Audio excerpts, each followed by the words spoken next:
Setiap orang mempunyai pandangan tersendiri mengenai nasionalisme. Seperti tokoh Hans Kohn, beliau berpendapat bahwa nasionalisme merupakan satu gerakan yang meletakkan kesetiaan seseorang hanya kepada negara atau bangsanya. Selain itu, Profesor William R. Roth berpendapat bahwa kebangkitan nasionalisme Melayu lebih kepada kesedaran dan ketegasan diri pada dekad terakhir sebelum Perang Dunia Kedua. Hal ini disebabkan oleh ancaman terhadap hak kepentingan orang Melayu serta faktor ekonomi. Nasionalisme juga timbul akibat kebimbangan masyarakat terhadap sekularisme dan imperialisme Barat yang melanda tanah Melayu. Di samping itu, tokoh Datuk Onn Jaafar berpendapat bahwa nasionalisme bermaksud kita hendak menzahirkan suatu bangsa yang lebih tegap dan kuat, boleh berdiri di atas tapak kaki kita sendiri, dan mengambil tempat kita yang sebenar di sisi bangsa-bangsa lain yang tegap dan bersatu. Seterusnya, tokoh Dr. Burhanuddin Al-Helmi berpandangan nasionalisme merupakan perjuangan menentang penjajahan. Hendaklah ada persatuan dan perpaduan yang kuat, yaitu National Fronts.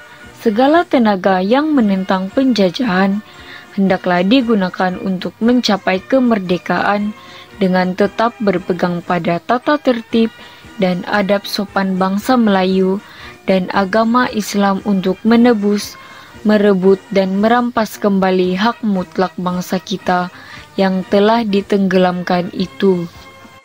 Pada pandangan Dr. R. Suntaralingam pula, beliau menyatakan nasionalisme merupakan fenomena sejagat yang mengiktiraf hak setiap bangsa di dunia ini untuk menubuhkan negaranya sendiri dan memindahkan kedaulatan kepada rakyat. Nasionalisme juga menuntut kesetiaan ulung individu disalurkan kepada negara bangsa itu.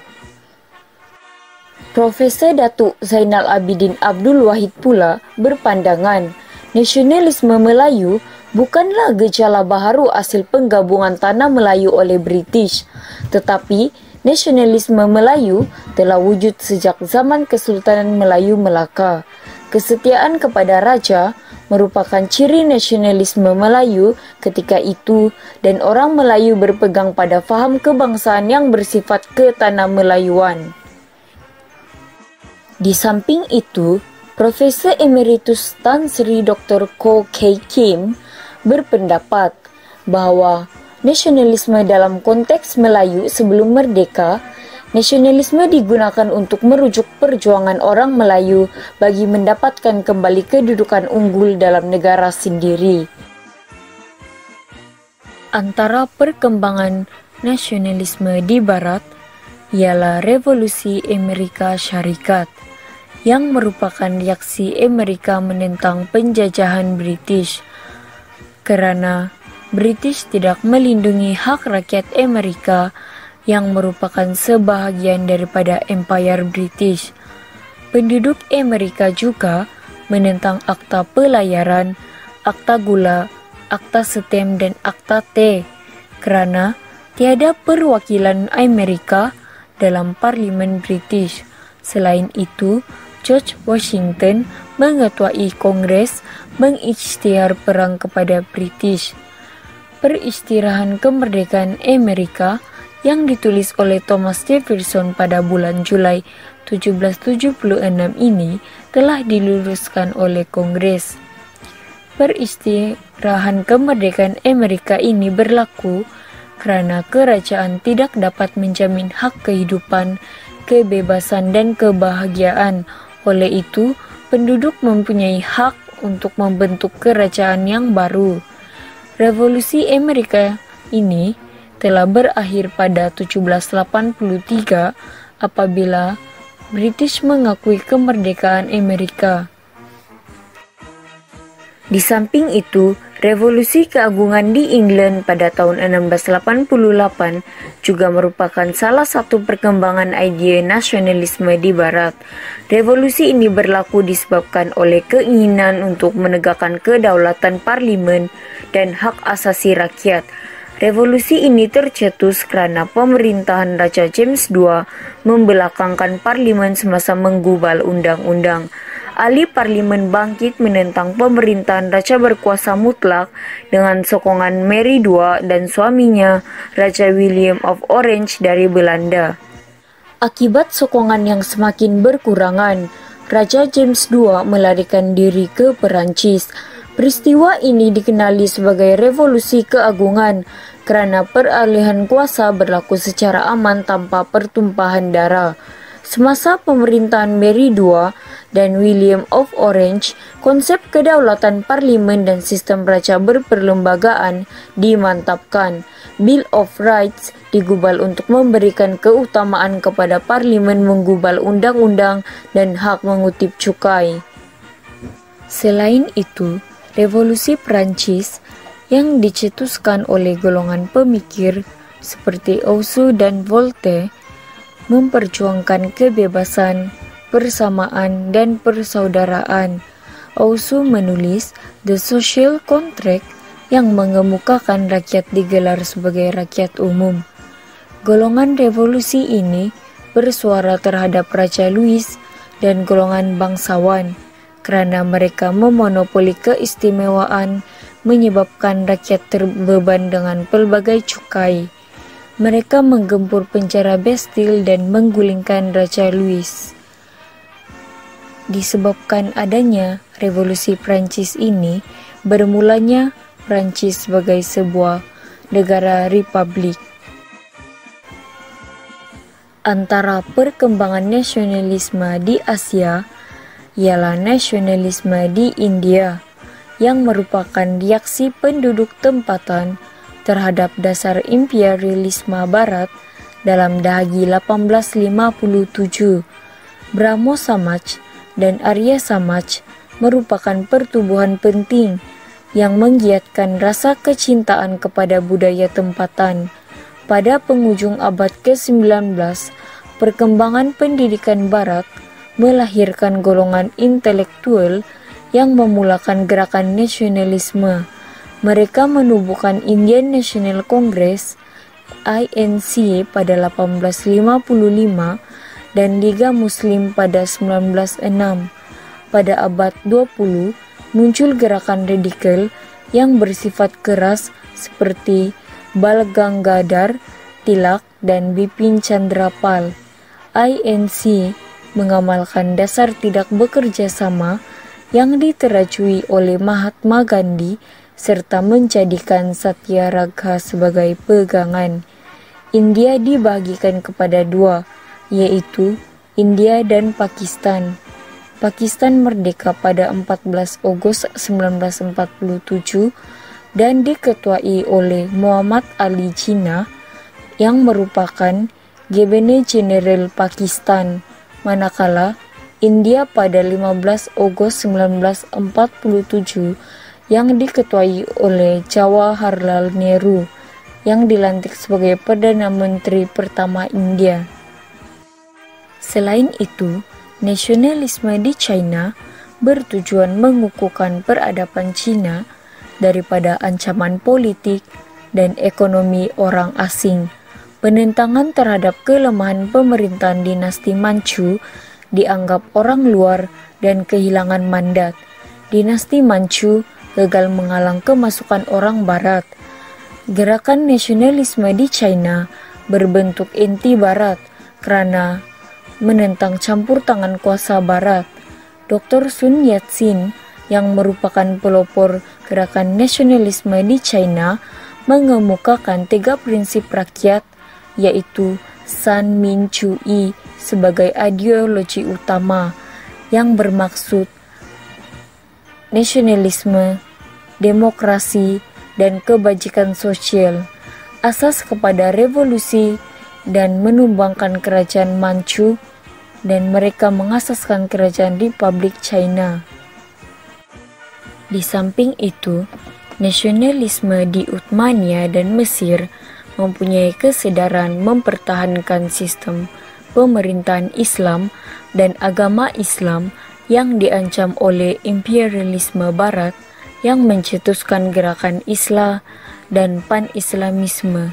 Kumpulan Al-Urwa Al-Wuthqa ditubuhkan oleh Syed Jamal al-Din al-Afghani, di mana bertujuan untuk memperkuatkan persaudaraan Islam dan mengajak kepada kemajuan. Pertubuhan ini menerbitkan Akhbar Al-Urwa Al-Wuthqa untuk menyebarkan pan-Islamisme. Pada tahun 1914, Empire Uthmania menyeru rakyat berjuang bersama-sama untuk menentang penjajah Barat. Khalifah Abdul Hamid menyebarkan ideologi ini dan mendapat sokongan umat Islam seluruh dunia.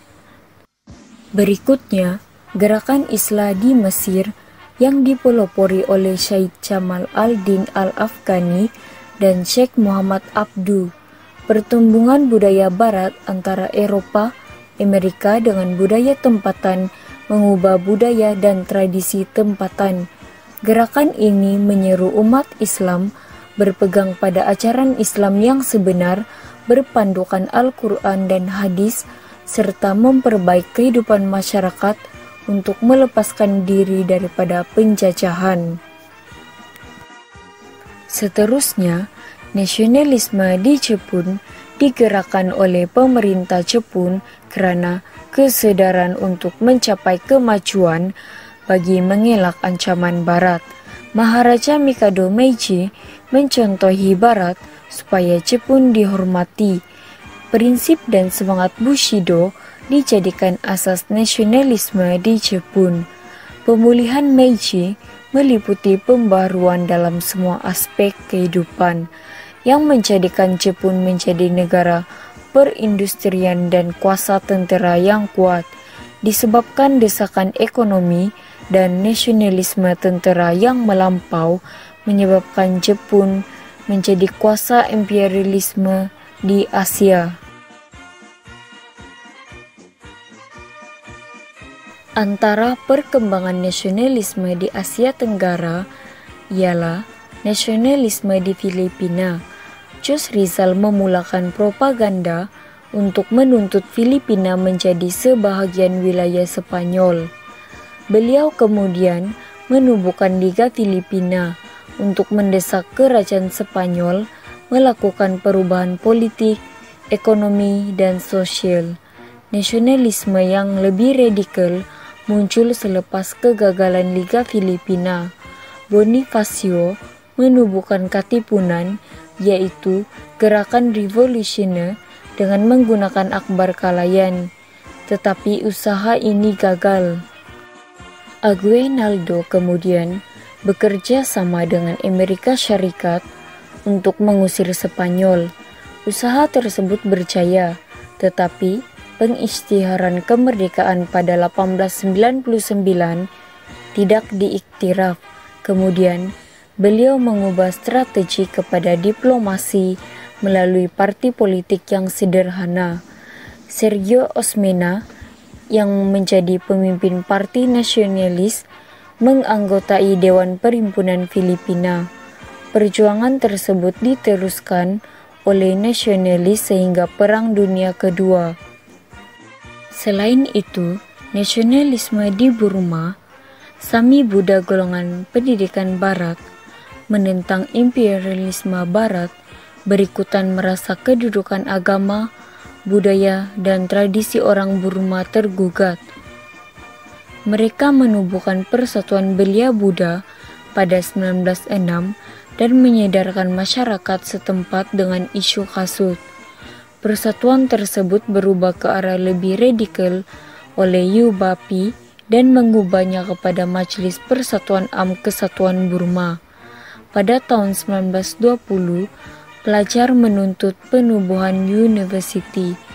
Golongan Sami Buddha menubuhkan Majelis Sangha Sami yang mencetuskan pemberontakan Sayasan.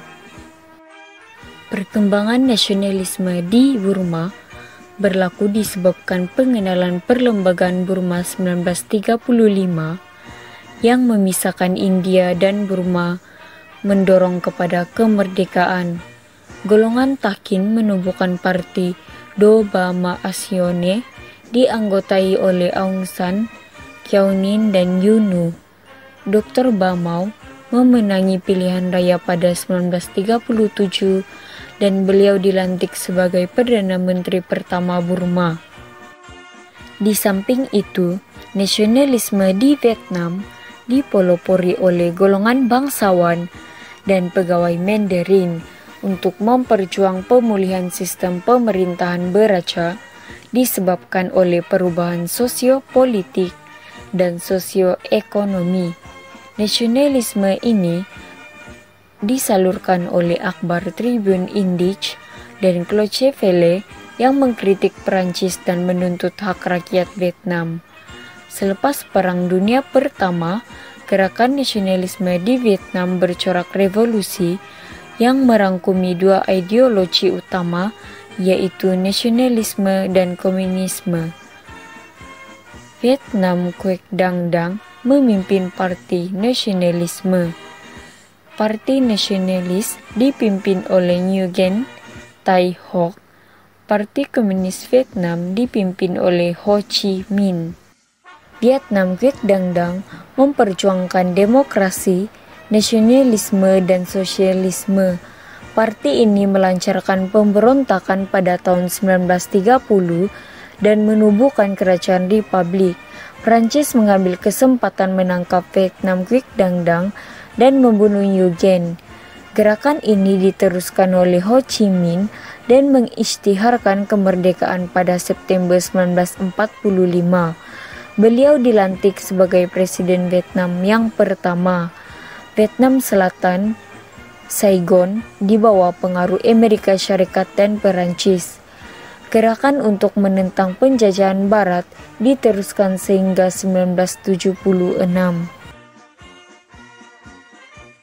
Berikutnya, nasionalisme di Thailand bertujuan mengembalikan kedaulatan negara serta menuntut penglibatan rakyat dalam pemerintahan. Raja Mongkut membina hubungan baik dengan Barat dan melaksanakan pemodernan dengan biokrasi Barat. Penasihat Barat dibawa masuk melatih pegawai tempatan dalam urusan pentadbiran, keuangan, kastam, ketenteraan, dan polis. Pemodernan ini diteruskan oleh anak Raja Mongkut, yaitu Raja Chulalongkorn. Semasa pemerintahan Raja Vajirabhut, penguasaan politik oleh kerabat diraja menimbulkan kebimbangan rakyat. Nai Pridi Panomyong dan Field Marshal Pibul Songkram menimbulkan parti dan melancarkan revolusi pada tahun 1932. Raja berperlembagaan ditubuhkan dan Pibul Songkram dilantik sebagai Perdana Menteri pertama. Nasionalisme seterusnya berlaku karena ketidakpuasaan terhadap penguasaan ekonomi oleh orang Barat dan orang Cina. Pada Perang Dunia Kedua pula, Thailand bekerja sama dengan Jepun menyebabkan mereka tidak dijajah oleh Jepun. Akhir sekali, nasionalisme di Indonesia berkisarkan pendidikan untuk mengubah nasib hidup masyarakat setempat.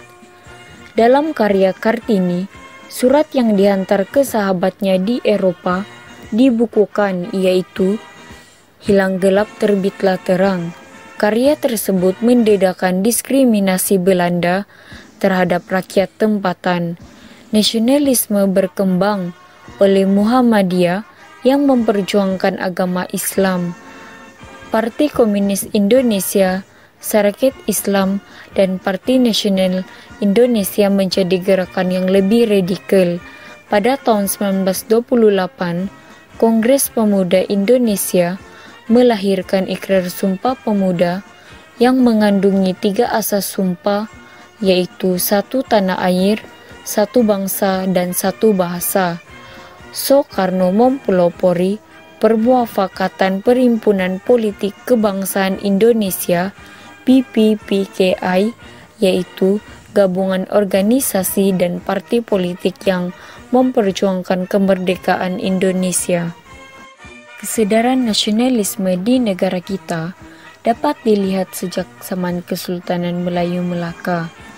Sultan Mahmud Shah berusaha mendapatkan Melaka dengan melakukan serangan terhadap Portugis sebanyak 3 kali. Penentangan terhadap ancaman luar dapat dilihat melalui perjuangan Sultan Abdullah, yaitu Sultan Kedah, menentang Syarikat India Timur Inggris SHTI. Beliau berusaha untuk mendapatkan kembali Pulau Pinang sebagai sebagian wilayah Kedah. Begitu juga dengan kesungguhan pejuang tempatan seperti Dol Said, Tok Canggut, Haji Abdul Rahman Limbong, Datu Maharaja Lela, Mat Saleh, Datu Bahman, dan Rentap. Pada awal abad ke-20, perjuangan gerakan Islah dipelopori Syekh Muhammad Tahir Jalaluddin dan Haji Abbas Muhammad Taha dan Syekh Al-Hadi. Kesadaran ini kemudiannya diteruskan melalui penulisan kreatif dan akhbar. Faktor yang mendorong kemunculan gerakan nasionalisme ialah peranan agama. Para pelajar yang melanjutkan pelajaran ke Mesir terdedah dengan falsafah perjuangan gerakan Islah pimpinan Syed Jamal al-Din al-Afghani, Syekh Muhammad Abduh dan Rashid Ridha. Gerakan Islah menyeru umat Islam seantero dunia kembali kepada ajaran agama Islam yang sebenar berpandukan Al-Quran dan hadis. Gerakan ini juga untuk menentang imperialisme Barat. Selain itu, melalui penulisan kreatif, hasil kesusasteraan seperti novel, cerpen dan puisi daripada tokoh nasionalis digunakan sebagai saluran untuk mengkritik penjajah dan menyadarkan masyarakat. Contohnya, hasil karya Melur Kuala Lumpur oleh Harun Aminur Rasyid, cerita Awang Putat oleh Abdul Rahim Kacai, karya Pak Soko seperti Putra Gunung Tahan dan Anak Matlela Gila. Seterusnya, melalui sistem pendidikan, penubuhan pendidikan Islam modern telah meniupkan semangat terhadap pelajar abad ke-20. Madrasah Al-Atas di Johor, Madrasah Al-Masyur di Pulau Pinang, dan Madrasah Al-Idrisya di Kuala Kangsar, Raffles Institution di Singapura, Maktab Melayu Kuala Kangsar, dan Maktab Perguruan Sultan Idris, melahirkan golongan yang memimpin rakyat menuntut hak untuk mendapatkan pendidikan. Melalui pendidikan, pelajar didedahkan dengan ide tokoh falsafah Islam dan Barat yang memperlihat kelemahan bangsa yang dijajah. Hasil daripada perkembangan sistem pendidikan, lahir golongan intelektual lepasan Timur Tengah seperti Syekh Al-Hadi, golongan pendidikan Inggris seperti Abdul Qadir Adabi, Datu Undang Rembau Abdullah Haji Dahan, Muhammad Yunus Abdullah, Ustadz Abu Bakar Muhammad Said, dan Ibrahim Haji Yaakob. Mereka menggunakan akhbar serta menubuhkan persatuan bersifat sosioekonomi dan politik untuk menyadarkan masyarakat. Akhir sekali, pengaruh luar dan serantau. Pan-Islamisme yang berkembang di Uthmaniyah menyadarkan umat Islam untuk bersatu menentang penjajah. Selain itu, gerakan Islah di Mesir menggesa Islam untuk melakukan tindakan yang progresif. Seterusnya, kemunculan Jepun sebagai kuasa besar dunia yang menewaskan negara Rusia. Di samping itu, perjuangan Dr. Sun Yat-sen yang menumpaskan kerajaan Manchuria dan menubuhkan kerajaan Republik China. Tambahan pula, ide Mahatma Gandhi yang menentang British tanpa kekerasan. Hal ini memberi kesadaran terhadap masyarakat di negara kita. Perkembangan nasionalisme yang dipelopori oleh golongan intelektual dari segi agama, kaum muda menyebarkan ideologi gerakan Islam dan menjadikan agama Islam asas dunia dan akhirat. Tokohnya ialah Syekh Muhammad Tahir Jalaluddin, Syekh Al-Hadi dan Haji Abbas Muhammad Taha. Kesadaran ini menyebabkan banyak madrasah dibuka seperti Madrasah Al-Atas di Johor Bahru Johor, Madrasah Al-Khairiyah Al-Islamiyah di Pokok Sena Kedah, dan Mahat Al-Eya Asyarif Gunung Semanggul Perak. Mereka juga turut memberikan peluang pendidikan kepada kaum wanita. Mereka menyebarkan ide itu melalui akhbar seperti Akhbar Al-Imam, Al-Ikhwan, Neraca, dan Tunas Melayu. Selain itu, golongan intelektual yang berpendidikan Inggris, Maktab Melayu Kuala Kangsar yang ditubuhkan melahirkan golongan bangsawan yang akan diserap dalam pentadbiran British. Muhammad Yunus Abdullah dan Raja Uda Raja Muhammad sebagai pegawai kerajaan menuntut British memperbaiki taraf hidup masyarakat. Mereka juga menuntut peluang pekerjaan yang lebih banyak orang Melayu dalam jabatan kerajaan. Mereka menyebarkan ideologi menggunakan akhbar seperti Warta Malaya, Lembaga Malaya, dan Utusan Malaya. Seterusnya, golongan intelektual yang berpendidikan Melayu, Maktab Perguruan Sultan Idris telah melahirkan guru seperti O.T. Dusek, Abdul Hadi Hasan, Abdul Hadi Abdul Manan, dan Harun Aminur Rashid melahirkan ramai penulis nasionalis. Zahbah telah berjaya menghasilkan buku berkualiti dan menjadi makin untuk mengasah bakat. Tokoh nasionalis yang muncul ialah Buyong Adil dan Abdul Hadi Hasan. Bahan bacaan dari Timur Tengah dan Indonesia menjadikan SITC sebuah taman ilmu yang mendedahkan pembaharuan dari negara luar. Mata pelajaran anyaman dan kesehatan serta sukan dianggap penting dalam kurikulum di SITC.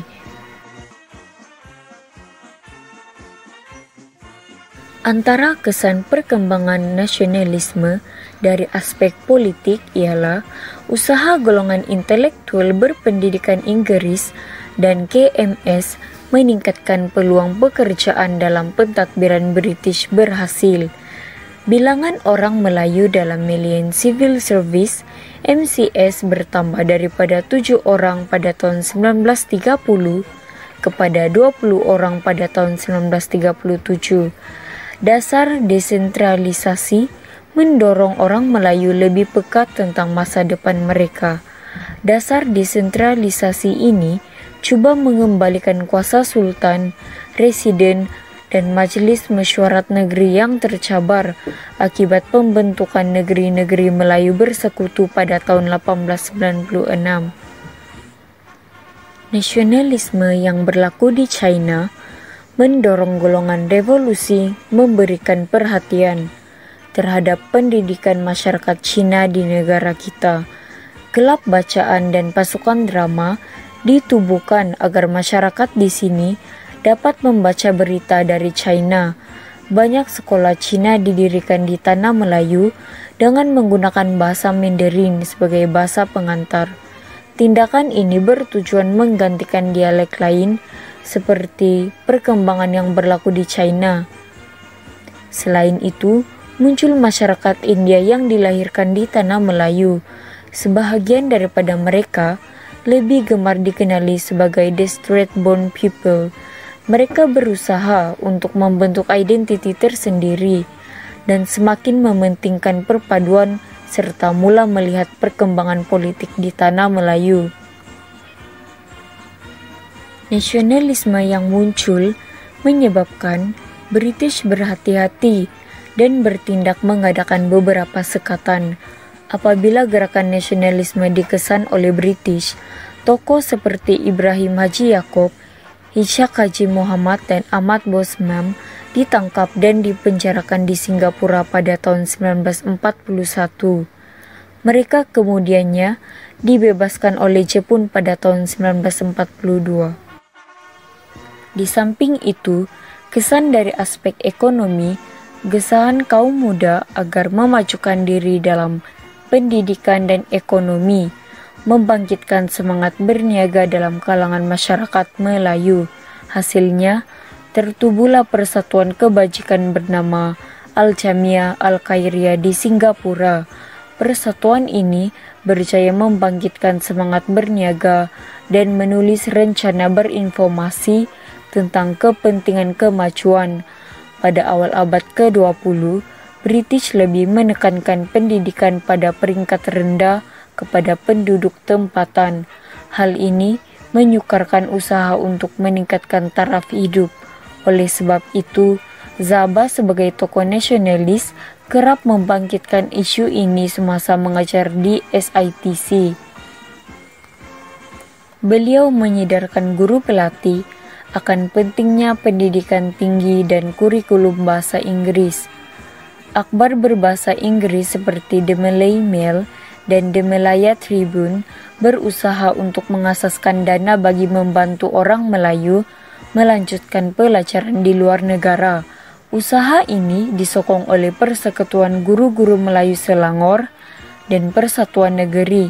Pada masa itu, terdapat orang Melayu melanjutkan pelajaran ke luar negara, seperti Tunku Abdul Rahman, Tunku Yaakob, dan Muhammad Zain Arifin. Berikutnya, kesan dari aspek sosial pula, tuntutan untuk mendapatkan peluang pendidikan yang disuarakan melalui akhbar, majalah, dan persatuan mewujudkan kesadaran yang tinggi dalam kalangan masyarakat untuk belajar di madrasah dan sekolah Melayu. Kesadaran ini juga mendorong mereka menulis dan menerajui majalah sendiri. Lepasan SITC juga menunjukkan peningkatan penyertaan.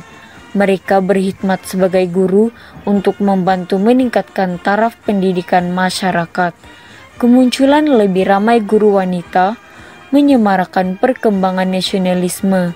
Pada tahun 1930, guru wanita di Johor Bahru menerbitkan majalah Bulan Melayu untuk memuatkan berita kemajuan dan pendidikan wanita. Majalah ini tersebar di serata tanah Melayu dan Indonesia.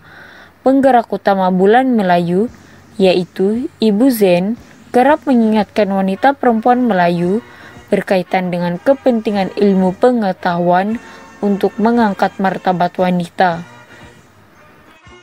Sementara itu, masyarakat India dan Ceylon turut menubuhkan persatuan untuk menjaga kebajikan mereka. Contohnya, E.E.C. Thuraisingham selaku Presiden Malayan Rubber Estate Owner Association berjaya membantu meningkatkan perusahaan getah semasa zaman kemelesetan ekonomi pada tahun 1920-an dan tahun 1930-an. Menjelang Perang Dunia Kedua, golongan intelektual menyadari perubahan politik semakin bertambah.